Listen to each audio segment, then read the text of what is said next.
All right, go ahead. Hey everyone, this is Reverend Skip Jennings, and you're on Your Superior Self. Reverend Skip Jennings, my man, thank you so much for joining the show. I cannot wait to dive into not only your book, the little book for big transformations, but your story as well, man. It's an honor to be here, and thank you for doing the work that you're doing out in the world. It's truly amazing to listen to your podcasts. I love it. I love your shirt too, by the way. I am love. I love that. This is part of my t-shirt line that I created in the middle of COVID. And it's part of the Awake Shop. And I decided to put all my acronyms and teaching philosophies on a t-shirt, which we all do, so yeah, I created a t-shirt brand this year. That's awesome. I love that. So let's talk about you, right? Like, so you put a little bit of your story in this book, right? So you published some, I guess, essays or blogs or something like that, and you took those that work and you published a book from it. Sure. And it's just 31 days of daily reading. So you take each day and day one and you read it, and there's some affirmations and a story behind it and some good stuff. I've highlighted some stuff I want to talk about. Okay. But before that, right? Like, I want to know your story. Like, how did you talk about, let me find it in here. I think it is like you started out with different denominations of Christianity, I think it was. Yes. Right. And then if somebody asks you what your religious background is now, like, your answer is totally different. Right. I am a universalist. And what I mean by okay. How'd you start out? I am a Southern Baptist with the Pentecostal feel of a grandson of a minister. Most of my family members are very involved with the church. A lot are ministers. My grandfather was a minister. My brother's a music minister. And this has been the path of my family. The other path has been morticians. So we have ministers and morticians. And I came out of the womb knowing that, this higher power that I choose to call God, but I invite everyone to understand, find the word for yourself. If God is a trigger, don't use that word. There's another word of love, of peace, of oneness, but find your way. But I always knew I was connected to something greater than this human experience. So in my journey, it has been from coming up in the Baptist church and understanding and awakening and realizing that I am gay, that how it really was a fighting point for my family and people in the church, being told that you're going to hell for loving who you love.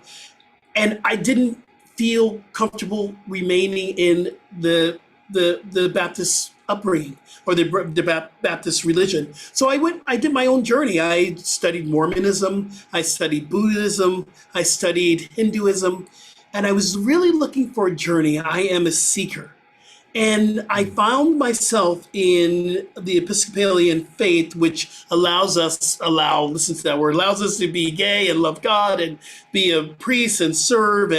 But then a friend of mine said, well, I want to bring you to Agape International Spiritual Center, which is New Thought. And Church of Religious Science comes out of, or it's the basis of that. And when I got to Agape, started to study science of mind, I realized that there was nothing wrong with me. I'm just uncovering all the things that I didn't like about myself or what other people didn't like about me. And I truly found my connection with Spirit. So that's how I landed to where I'm at today. New Thought. Can you explain that to people that may be hearing this for the first time? Sure. So it is ageless wisdom. It's New Thought, ageless wisdom. And the ageless wisdom that we're talking about, or ancient wisdom, some people call it ancient wisdom, that the basis of every religious path or every spiritual path comes from a space of love. We learn to love God. We learn to love ourselves. We learn to love each other. And that is the basis of every religious journey. So that is the ancient wisdom that is always there. But we want to have a new thought about it. We want to have maybe a more expansive idea than the black and white Christian, this is right, this is wrong, to this idea that Spirit lives within me. So how does spirit show up as me? And this is expanding what we've been taught. We've been taught that there is a black and there's a white, there's a wrong and a right. But spirituality says, let's look at your relationship with spirit. That's powerful stuff. I'm right there with you. I'm kind of like you. I don't like when people ask me what I am. I'm like, I am that I am, right? Like I'm learning that, right? Like I'm learning that. And your affirmations are very powerful because you are what you present or what you feel yourself to be. Like your reality will create itself as the consciousness that you hold, right? So if you think that if you're always asking for things because you feel like you're in lack, the universe will continue to produce that for you. If you consider yourself abundant and you ignore everything that is telling you outside of yourself, like your senses, like I got to ignore my stuff sometimes. Like I can't, like I have to be like, no, I am this, and ignore what the senses are, what the reality is telling me, because then the universe brings it to you, right? Like that's right.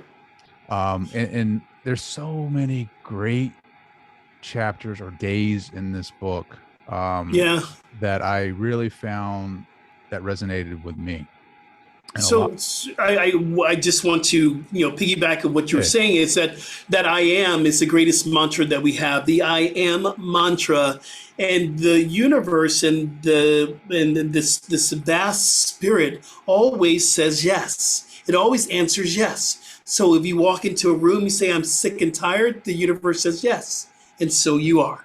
But if you walk into the room and say, I am my superior self. I am my highest emanation of who I'm meant to be, and I'm going to live out abundance, prosperity, love. And that is what the universe comes back and says, absolutely yes. But when did you find that out for yourself? You know what I mean? Like, when did you awaken to that? When I got to the Agape International Spiritual Center, when I started to study the writings of Ernest Holmes and Joel S. Goldsmith and, Charles Fillmore and Myrtle Fillmore, the foundational founders of this movement. And once I started to dive deep into the teachings, I began to realize, I have the power. See, the science of mind is about you have the power to shift your thinking. Every avatar from Buddha to Jesus the Christ to Krishna always said, it is done as you believe. So we come back to, starts with my thoughts. If I believe that I'm, like you were saying, abundant, that is my truth. So once I started diving deeper into Howard Thurman, the writings of Howard Thurman, and going deeper into Marianne Williamson, Return to Love, and the Course in Miracles, I began to expand my awareness of who I am and understanding that life was not being done to me, which I always thought. Life is being done as me. So I get to stand up and take responsibility for the life that I'm living. That's some powerful stuff. I love it. And then you have some nice excerpts in here from Dr. Michael B. Beckwith. Yeah. Who I've come across for a while now. I've watched his stuff. He's just very powerful, right? Like, how much inspiration do you draw from his work? Well, Michael Beckwith is a friend of mine. He's my mentor. I was just talking to him the other day on the phone about a position that I'm actually applying for, a ministerial position. And this man has, because of his yes, allowed thousands of us to have our yes. From creating or being the founding energy of the Agape International Spiritual Center, we all matriculated through his schools, through Agape University, to becoming ministers and practitioners. The music department, which, Ricky Byers and the music that she brought to us at Agape when it was in Culver City, life-changing. The two books I read constantly is the Spiritual Liberation, and the second book is the Life Visioning Process. And these books are the staples of my spiritual walk. But the great thing I love about Michael is that I can go up to the Rev and say, hey, I'm dealing with this. And he'll go, yeah. And he won't per se give me the answer, but he will invite me to find the answer within myself. That leads me to my next question. Yeah. So you were meditating, right? I think in agape, Yeah. and something came over you. I'm assuming you went deep into your meditation where just tears would not stop, right? And you were Right. talking about how the universe is not going to damn you for your sexuality, for who you truly are, right? Like it is all, Right. it is like your shirt. I am love. Everything is love. Universe is love. Yes. When you, one, how do you get to that deep, deep meditation? And two, what other insights have you learned from there? It was a deep surrender. It was a deep surrender of me letting go of everything, my external. It was my external. So I had to let go of the noises I was hearing in my head. I had to let go of this idea of the feeling of not feeling good enough or not feeling desirable enough. I was willing at that point to let go. And in meditation, in a deep surrender, there was no time, there was no space, there wasn't this idea of the linear experience. It was an expansive experience of love. Hmm. It was the deepest contented feeling that I never experienced before. It was life changing. I really felt love for the very first time. My path has been searching for love. May it be with partners, or may it be through shopping or eating or drinking or whatever. Finding the true sense of unconditional love was that moment. And in that moment, I realized that, oh, this is what I've been searching for. This is life. This is love. This is what I've been searching for. So the tears start to come because I never knew love. I never knew love. That was the very first time I ever experienced love. And here I am, I'm 57. So that was only 15 years ago. So you can imagine me for 42 years looking for love. And the first time I've ever experienced love when I was 42, it's overwhelming. Doesn't it just seem like that's just the path of it, right? Like that's the path like we all have to live. Like Yeah. if you learned that when you were 16, like I don't think the meaning would have been as much, right? Like you had to go through all that journey, all that contrast to get to where you're at, where you're 42, and you're learning that you are accepted for what you are because you are that what you are, and there's nothing wrong with that, right? Absolutely, I agree with that 100%. This is the journey of enlightenment. And people will say, what is the journey of enlightenment you're always talking about? And the misconception is that we are looking for God, or God needs to be found. We need to find God. But the truth is we need to, because God is present. The light, the love, the Christ consciousness is always present. We are looking for, where do we fall into that? Where is our space in God? God doesn't need to be found. We need to find ourselves in God. And in this journey of awakening, I truly believe that we come to this planet, this earth school, with everything that we need to know about God. We're babies. Love. We know the experience of joy. We know the experience of being happy. We know the experience of divine contentment.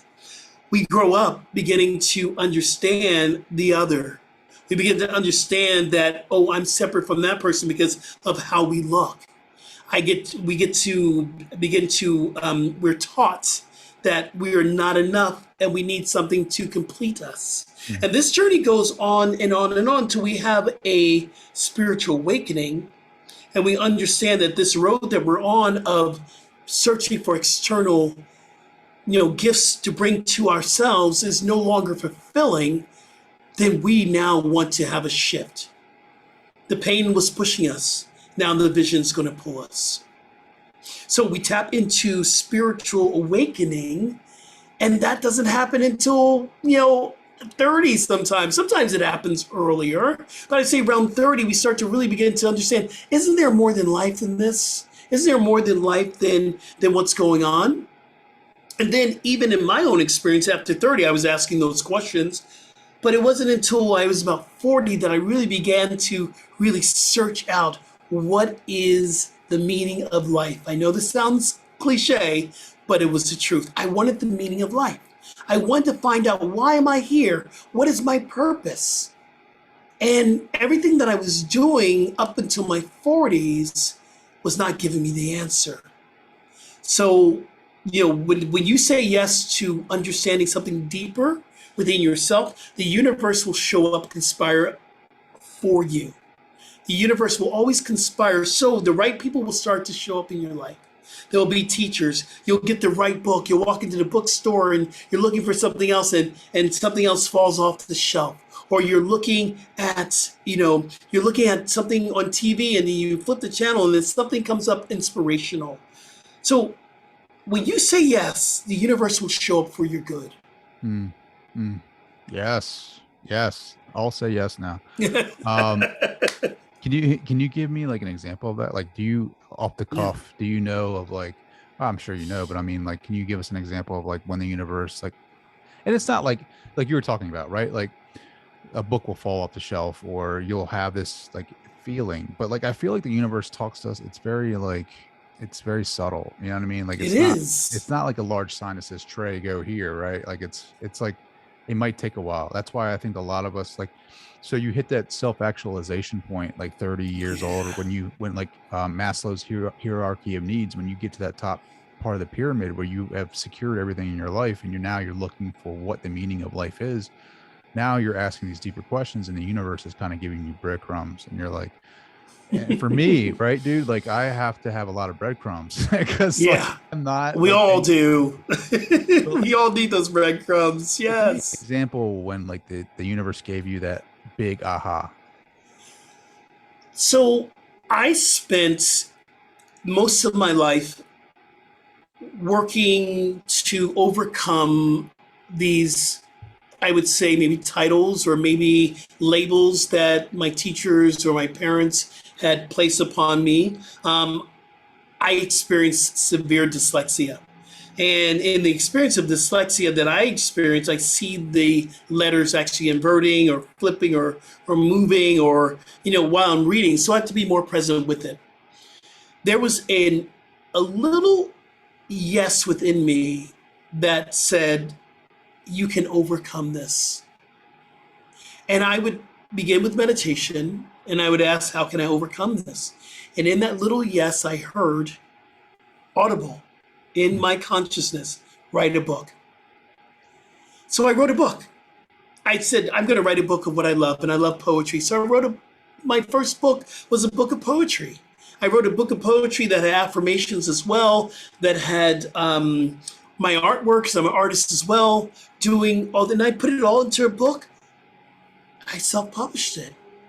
And I knew from that little tiny yes, the universe saying, you can overcome anything. Then I wrote a cookbook. I'm a yogi, so we took our cookbook and we have these vegetarian recipes that me and another chef, Gwen Keneally, actually created. And I took the yoga practices and put it in together. And then this little book of Big Transformation all came from that small, subtle yes. And I believe it comes from our meditation. It comes from the practice of meditation. I believe that we can only connect with spirit through spiritual practices.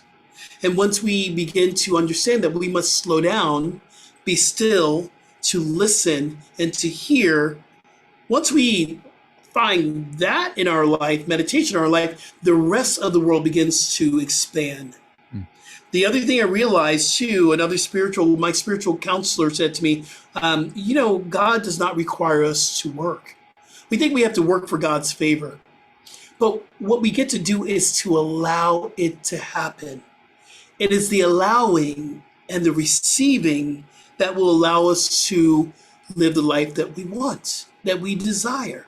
We allow it to happen through us. It's funny is I was doing a meditation just before this show, just before this conversation, and what I heard was surrender, right? Surrender. Because we all get into this. We all fall into the ego. We all kind of want to be in control of we forget, like, I don't care how spiritual you are or how awake or woke you are, like you're going to fall asleep to the ego at some point, right? Like you're going to fall back asleep into your habits. and you're going to forget that we are spiritual beings having a human experience, right? And you're going to fall asleep, and you're going to be in life, and you're going to think that you actually control everything, and things are not going to go your way, and you're going to get upset. You're going to be like, why me? And a part of me has been, kind of falling asleep and having those feelings. And I'm sitting on the couch and I'm like, all right, what is it do I need to hear? And like you said, right, it's not like a voice for me. It's like more of a thought, but it's like, Right. you know what I mean? Like it's a thought that I know that is from my higher self or from the Yeah. universe. Yeah. And it was just surrender. And it's like this peace that came over me was like, oh, just let go of it, let go of it, let go of it. Which to me can be very hard, right? Very Oh, hard to yeah. surrender because Absolutely. we want to And control we, everything. oh, I'm sorry, go ahead. No, I just saying we want to control everything. And so then we must ask ourselves, what are we surrendering to? Because some people surrender throughout this pandemic. Some people surrender to the eating. Some people surrender to the alcohol, the drugs. Some people surrender to checking out.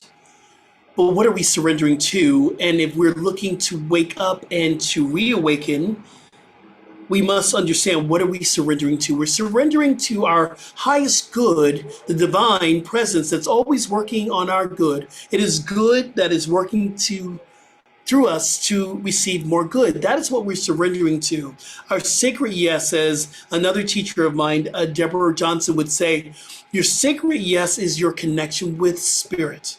And so that's what we are surrendering to. But I want to go back maybe a couple of steps there. We're talking about falling asleep and waking up. I believe that this is what Earth School is all about. I believe Earth School is about falling asleep, but if you wake back up, you learn the lesson. Because there's not very many of us that walk around woke the whole time. Now, we can be very connected with what we're experiencing, but it takes the practice of staying awake. And here's what happened. We fall asleep, we wake up. We fall asleep, we wake up. When we fall asleep, we are less time in the sleep mode, and we're finding ourselves being more awake. But we can be driving down the 405 here in LA, and all of a sudden I get cut off and I'm asleep again, because I'm like, God bless you right now, because I can't. And then I wake up to it, no, I'm going to bless him because he is I and I am him, and we are one. Yeah, night. I'm going to sleep real quick. Right. It's all good. It's all good. Isn't it like Ram Dass said? This is so perfect. He's like, how did he say it? When I remember you, I am you. When I forget you, I serve you, or something like that. And I'm paraphrasing. Yeah. Like when I remember you, or when I know who you are, or something like if I remember you, I am you. Yes. Like that's because we always fall back asleep to that, that concept of I am, like I am a part of that. How can I be separate? How can I be separate from God? Like, and then you fall asleep and I serve you. Like I go out and I do the things that I do. I have to have reminders around me. Like I wear my mala beads so that I can remember that I'm connected, and that, like you said, you get cut off in traffic or you're in a conversation. Like practicing being in the moment, like Ram Dass was saying, like be here now. Be here now. Because you get into this flow, right? Like you and I are in this conversation, like in this flow, and energies are going crazy.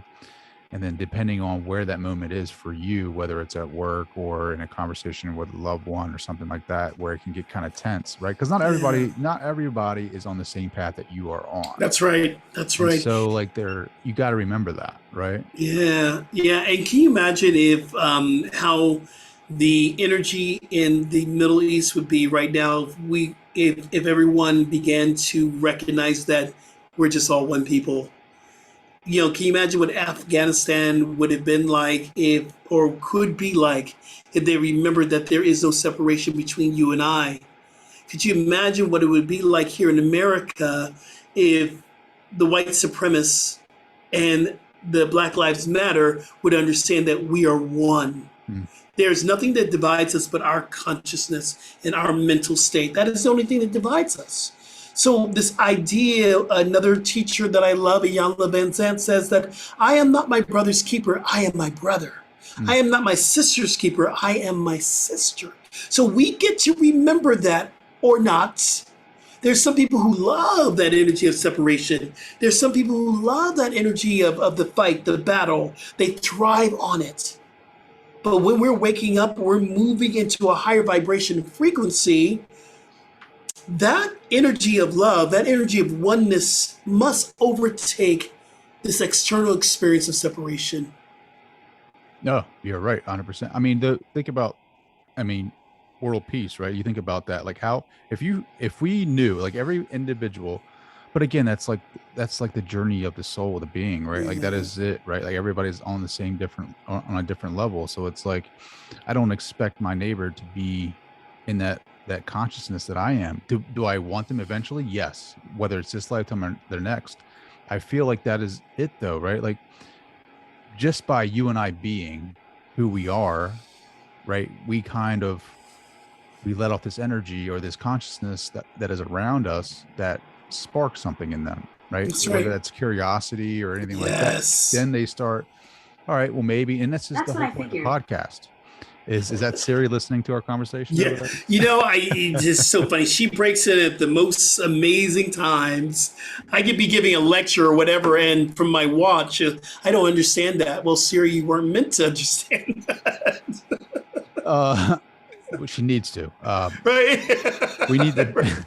People need to be like, if I and here's the thing too, right? Like everything that's going on in the Middle East and everything that's going on here. Yeah. Like if I try to control anything, that is the ego thinking that it's in control. But if I can just be in love and send thoughts, like positive thoughts, that's more powerful than any deed that I could do, right? Like that's more because I am giving a part of myself, which is consciousness, my energy, my thoughts to them.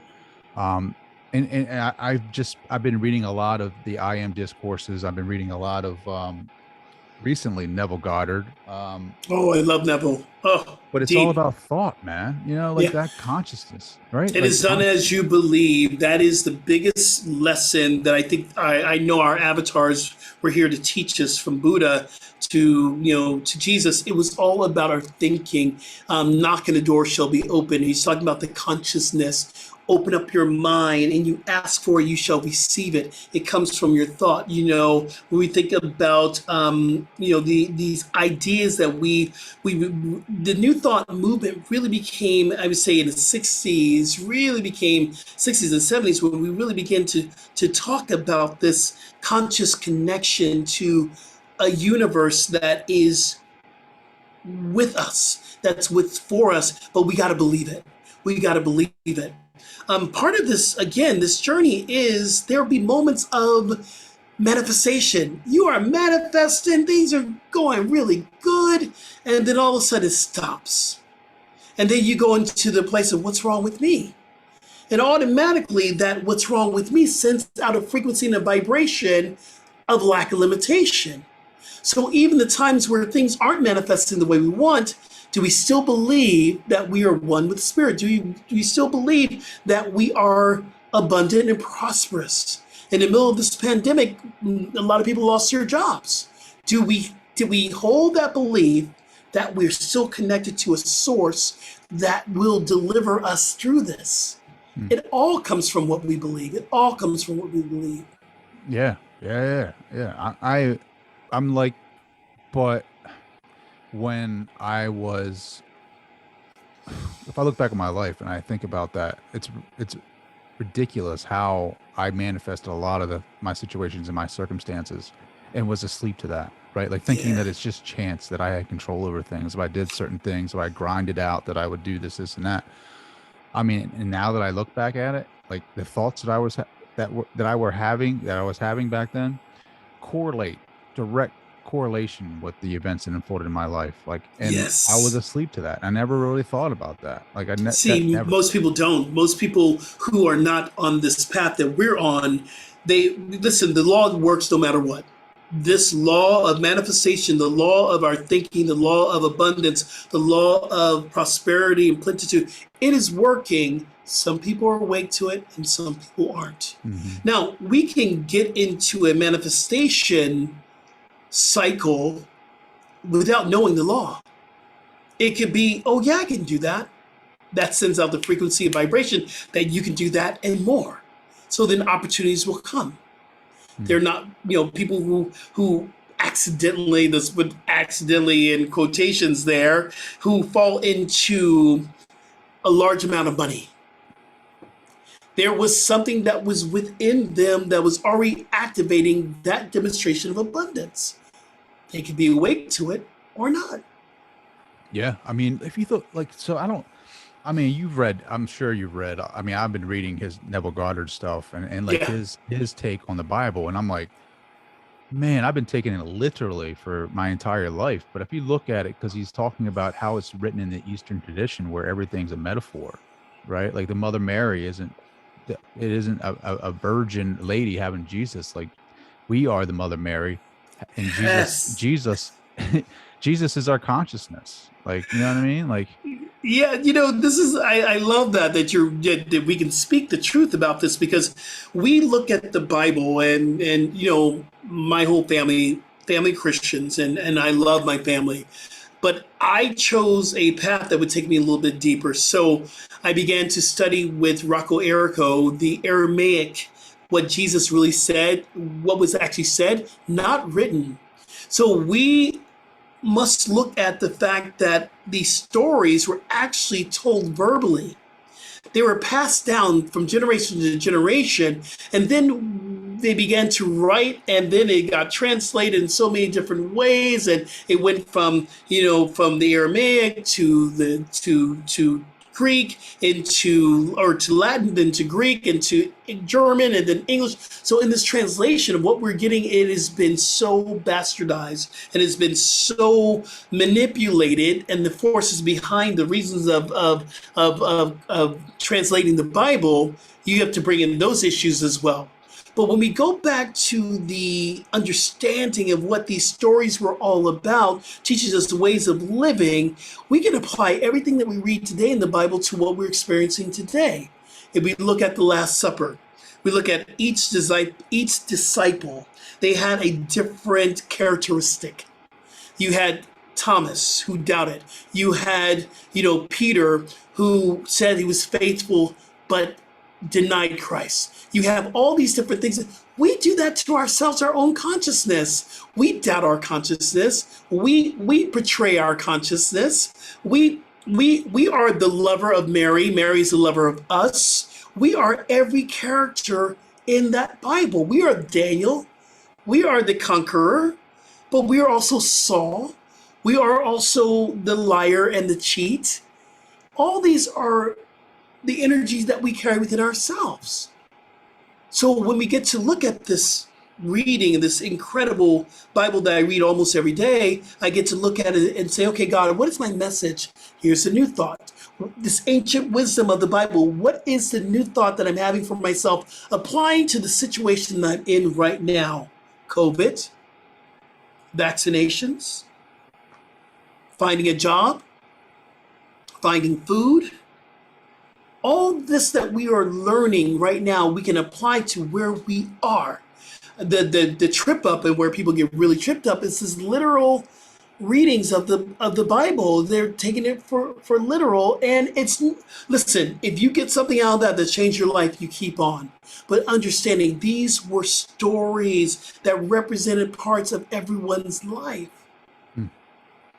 Yeah, and I just have to quote this because I just read it not too long ago. It's from Freedom for All book that Neville Goddard wrote. One day man will realize that his own I amness is the God he has been seeking throughout the ages, and that his own sense of awareness, his consciousness of being, is the one and only reality. Wow. What are your thoughts on that? Well, the I am, the I am that I am, because the I am is everything. And simply, I am that I am, but there is this divine connection that we move from.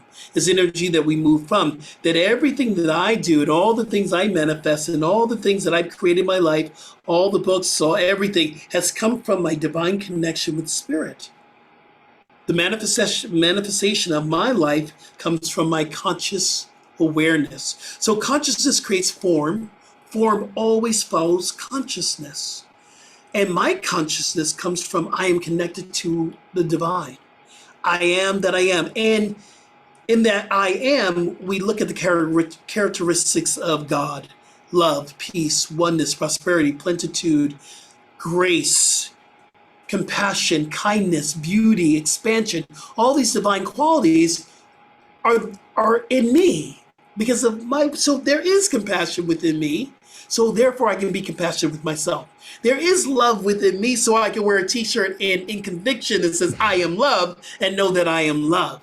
So there is abundance in me no matter what, as the EDD runs out and everything runs out. You're looking, well, I need a job. Knowing that you are connected to the divine source. So speak the words of affirmation and watch your life manifest. The new job that's on its way is it's already done in the mind of God. We're just looking to manifest it in the human experience. Yeah. Like, that's why I say ignore your senses, because your senses will lie to you, right? Like your reality will lie to you about your situation. Like if you have that seed, every night you plant that seed before you go to sleep of, imagine the state that you want to be in, whether that's a new job or a raise or a relationship or whatever. When you keep doing that and you do the work, thy will be done, right? Like thy will be done. You have to be unwavering in your account of using your imagination, which is God, is Jesus Christ, and having faith in that. And when you wake up and you look at that mountain and it's still there, you have to ignore it, because in your mind you have to say that mountain has moved, right? Or another way to look at that mountain is that I'm here to cross that mountain to learn a deeper awakening lesson about myself. I love earlier on that you were talking about the ego, and the acronym for an ego that I know very well. The acronym of ego is Edge God Out. And the ego, there's nothing wrong with the ego. I want to say that the ego is an incredible divine gift. But the problem is that we begin to live from the ego instead of living from spirit. The ego runs our life and spirit takes a back seat. So the ego has a job. 3 things. It's here to protect, defend, and attack. The ego will protect you from danger. The ego will attack people who are coming after you and defend. So when the ego is acting and it's huge, that is all you're seeing. You're seeing the protection, the defense, and the attack. So the ego will tell you, you don't want to read that book, because the ego doesn't want to change. So the ego said, well, you don't want to go out with that person. That person's probably not the person for you, or you shouldn't go to that event. The ego is playing with you because there is something divine that's ready to emerge from your transformation. The ego doesn't want to change. It loves being right where it is. But when we're in an expansive universe, and we recognize we're in an expansive universe, we got to expand with it. And that is the time when the ego gets a little bit scared there. You're not lying. Like, right? Ego. Anytime you feel a sense of separateness, that is the ego. Whenever you feel like you are holding on to a fight because you're right, that is the ego. And that's what I was talking about earlier with surrender. Like, let go and surrender to God. Like, surrender to the divine being that you are, and know that you are thy God. Like, and people have struggled with that, right? Because people want to say God is separate from me. God is, God is great, but God is separate, and I got to appease him, and I got to worship him. And if I don't pray hard enough, I won't get the things that I want. And you feel guilty, right? Like, you feel guilty, or you feel blasphemous if you say these things, because you're like, how can I be like, that's like that self-worth, that love. Many a times I've meditated and had visions of Jesus having a conversation with me. And I have said this before on this podcast, is I have told God, or I have told Jesus in my meditations, I have said to him, I love you. And he has said to me, if you love me, you love yourself, because you and I are not separate. Oh, amen. That's an amen mic drop for there, spiritual mic drop there. If we can get that, because this is what, Jesus the Christ, his journey was to teach us that we're one with God. So we go deeper into other gospels, because it's not just Matthew, Mark, Luke, and John. There is the gospel of Thomas. There's the gospel of Mary. There are the agnostic gospels that we don't really speak about, which actually goes a little bit deeper into the essence of our connection with the Christ consciousness. So when we are in that space of we have to please God for favor, or we have to be good, or we're going to go to hell, or we can't do this, we have to ask ourselves, where did we get this from? Who taught us this? And it was ingrained within me since from a very early age, from the time I could walk or the time I could start to talk. You better be good. God is looking at you. And can you imagine 40 years of conditioning, How hard do you think that 40 years of conditioning is to shift without doing some work, man? Because you can shift it, because I know I have, but you got to go deep. You got to be willing to do the work. Yeah, that's not one night and done. That is no. No. No. I'm still like I kind of time it right around 33 is when I started having this awareness, which is crazy. When Jesus was crucified. Exactly, right? Exactly. Yes. I am the life and the resurrection, or I am the resurrection and the life. And the life. And it's just great. Like, I put a stamp on it then, but I still have a lot of conditioning, and it's no fault of my parents or anyone or society, really. That's right. It's a machine. Society is a machine, and it functions. It is off of the ego and its comfort zones, and you have to do this and you have to do that and you have to be this and you have to be that, and no fault of their own. But I think the one thing that we're seeing, like right now with information technology and technology the way it is, and YouTube and the power of social media, if you want to call it that, which I'm off social media just because of the negativity, but you can share a lot of great content. So I think you're seeing more of an acceleration of consciousness that way because of YouTube, and people are starting to see videos and be around some of the things they want to see, where our parents didn't have that, right? Like our parents didn't have, if they wanted to research religion, they had to go to a library, right? And wherever that was, and maybe have a guru or a mentor. Where I'm from, that is not something that is very common at all. Right. But now I am lucky enough that I have the power of the internet to search things and research from, let me just say this real quick for all those people that are listening, from reliable resources, not just random websites, reliable resources, fact check your stuff, right? Like, and here's another thing too, whatever feels good to your heart, whatever feels and promotes love is probably accurate. Things that are trying to condition you into hating others and being separate from others and trying to get you to follow some type of dogma is probably not something you want to research. Yeah, absolutely. And what you were saying earlier on about conditioning, this is why I don't hold it personal when someone who's racist speaks racist words to me. I look at it, that's your conditioning, that you've been conditioned, and the rest of the world and our media, and we have our camps giving us the news that we love to feed. So the conditioning goes on and on and on. So when you come against someone who's racist or homophobic or sexist, we understand that this is the conditioning that you've continued to be under. And so I can bless you, and I don't have to hang out with you. I don't have to, and I will have a conversation. I'll have a conversation with the racist at any time. Yeah. And just be open, because I believe that this idea of a racial harmony coming together is going to require all of us to come together, not just me and you, man, but all of us. We have to sit at the table and have that conversation. But this conditioning runs deep. It's such a subconscious, and it's so. It's in us, and it will come out in the most crazy ways.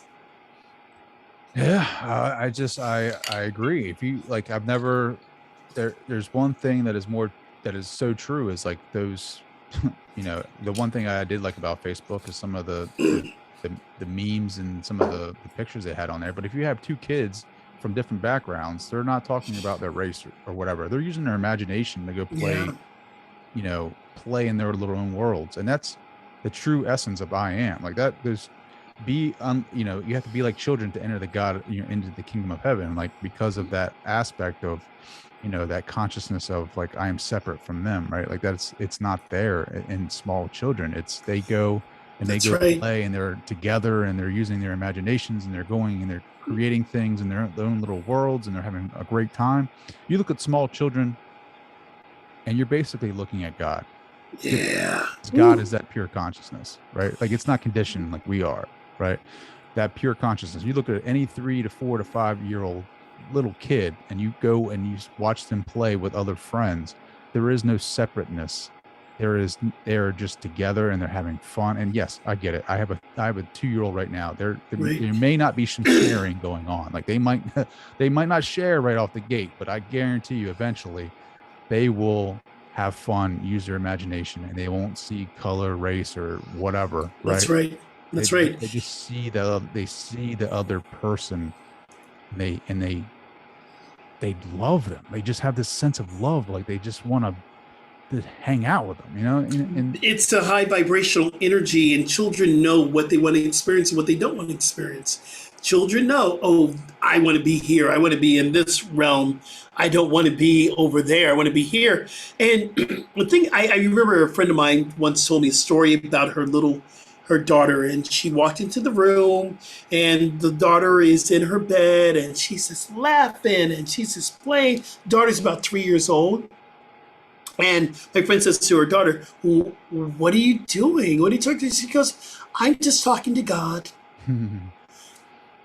It was just that easy. And then my friend said, yeah, I got it then.